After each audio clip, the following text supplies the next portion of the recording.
guys! Magandang hapon po sa inyong lahat.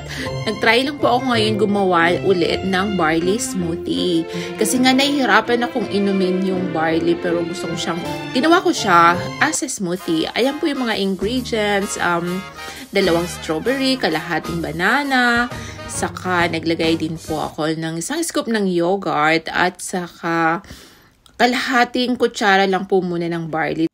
Nag-add nga din po pala ako ng tubig at saka ng milk. Ayan po, blend na natin using a portable blender. Na yan po ay napili ko sa Temu for $10 lang. Ang sarap po ito nagawa kong smoothie, so try nyo din. Thank you po sa panunood.